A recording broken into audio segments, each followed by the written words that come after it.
Good morning. I'm Harley Schlanger from the LaRouche organization with your daily video update for October 4th, 2023.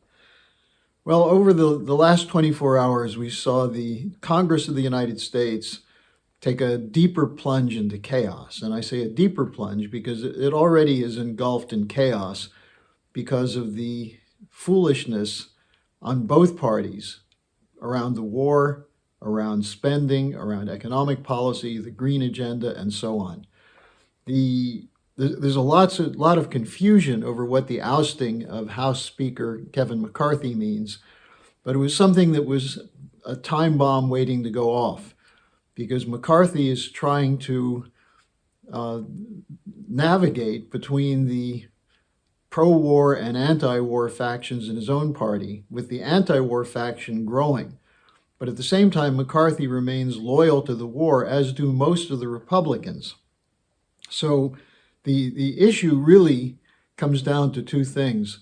One, the question of the U.S. support for a war against Russia and Ukraine.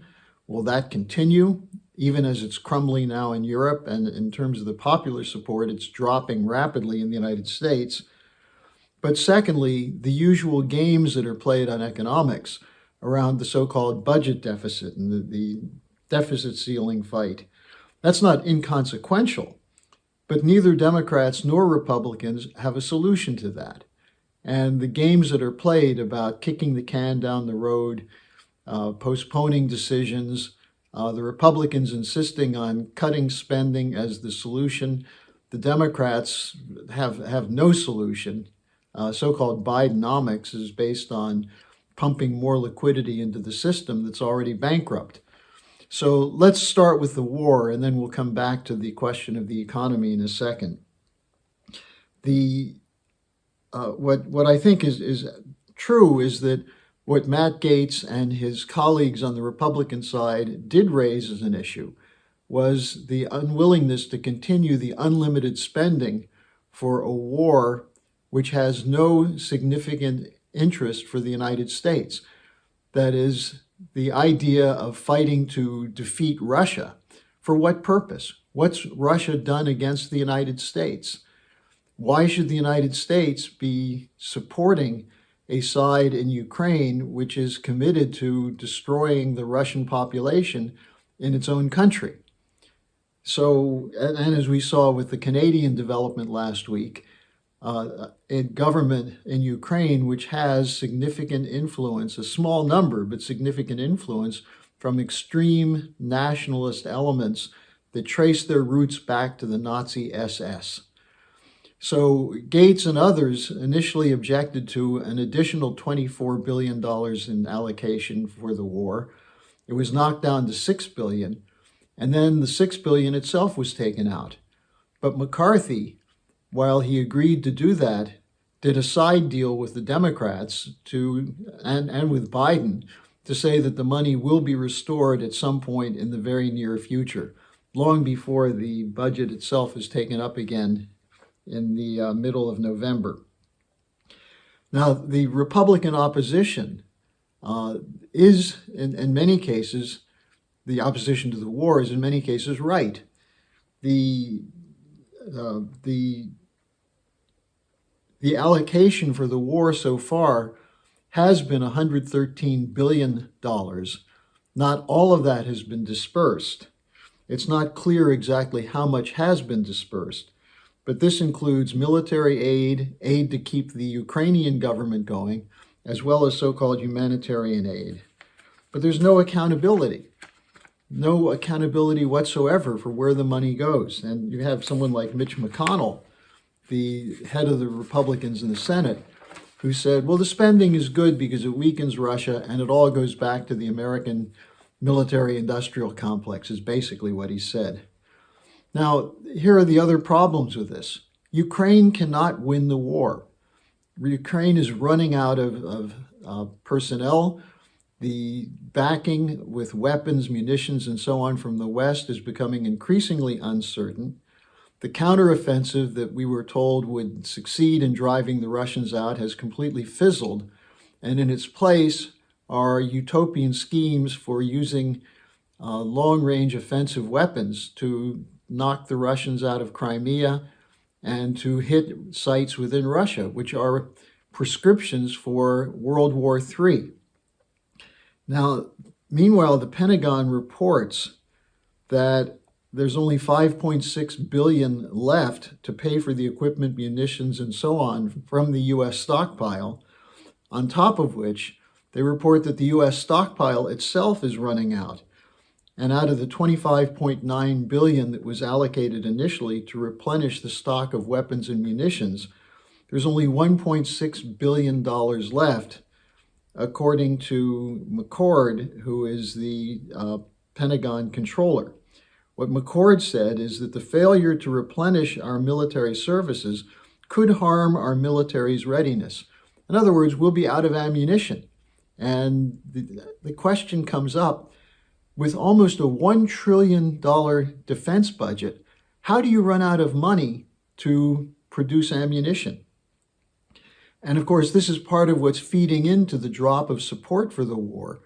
It's not just that most Americans don't really know much about what's really going on in Ukraine and with Russia, but it's what they see is that we don't have money for things in the United States that are needed, for infrastructure, for healthcare, for education, and that instead there's billions of dollars going to a war that's not going to work.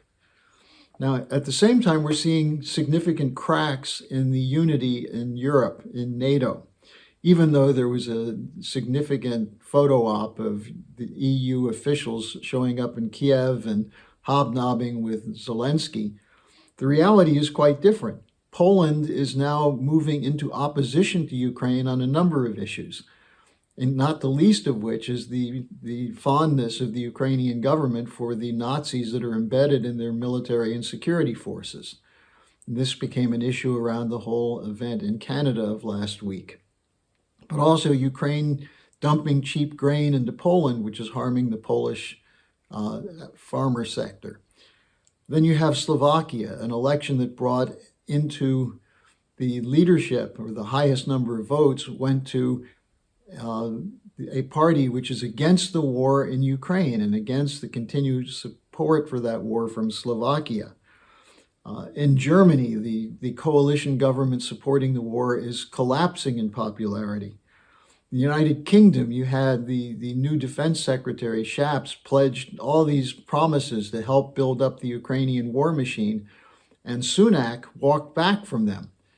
Not because he doesn't support the war, but because he knows that the United Kingdom doesn't really have a navy to deploy into the Black Sea, and that he doesn't want the United Kingdom to become a target of Russia by training Ukrainians in Ukraine or building defense factories in Ukraine.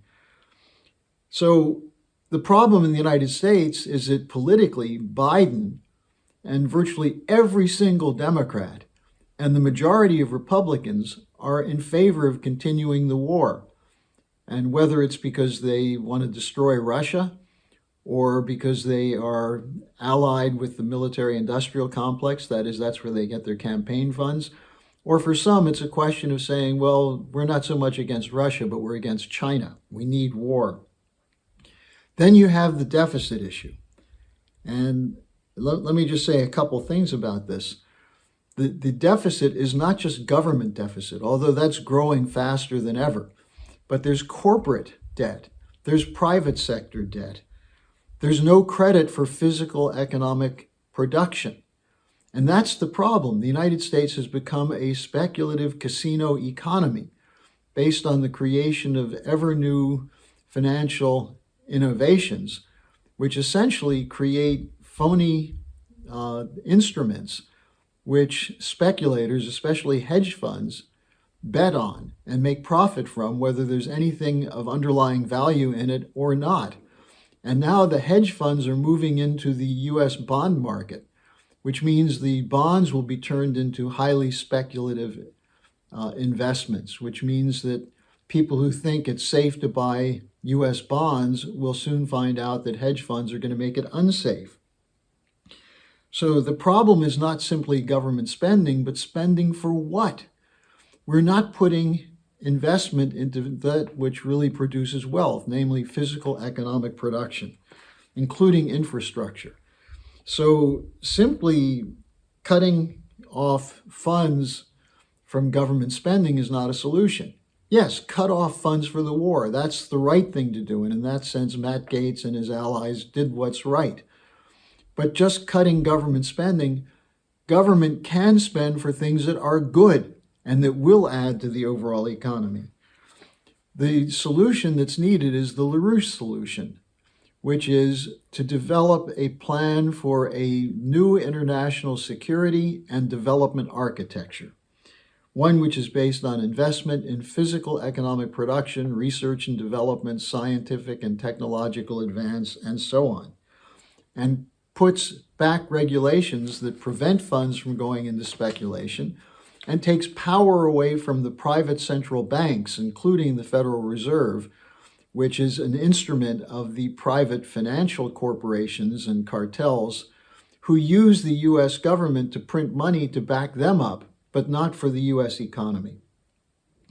So if this continues, and add to that the sanctions and war policy and the anti-growth green agenda, which is destroying what's left of our physical economy, a collapse becomes inevitable. You don't know exactly when it will happen, but it is becoming inevitable. So we need a solution, and it's the LaRouche solution. What Lyndon LaRouche worked on his whole life, what Helga Zepp-LaRouche has picked up on, what the Schiller Institute is fighting for. And I'm going to append in the description section, once again, the 10 principles of a new security and development architecture drafted by Helga Zepp-LaRouche, which means the United States has to drop its imperial tradition, the new imperial tradition, give up the idea of being a unipolar order or the sole hegemon, and work with the nations of the global south that are moving out from under the speculative casino economy. The solutions are there. The dumping of McCarthy does not solve anything because the underlying failure of both parties remains in place. So work with us, join the Schiller Institute, support these 10 fundamental principles as a subject for debate, and let's see if we can bring the American people around to economic sanity. Thanks for joining me. I'll see you again tomorrow. Hello, thanks for watching. Be sure to like, subscribe, and hit the notification bell so you don't miss any of our videos. Support our independence to produce videos like these. Become a member of the LaRouche organization at thelarouche.org/member. By becoming a member for $25 or more, you'll get special access to the EIR Alert Daily Briefing and Weekly Magazine, which is what I read to stay on top of things.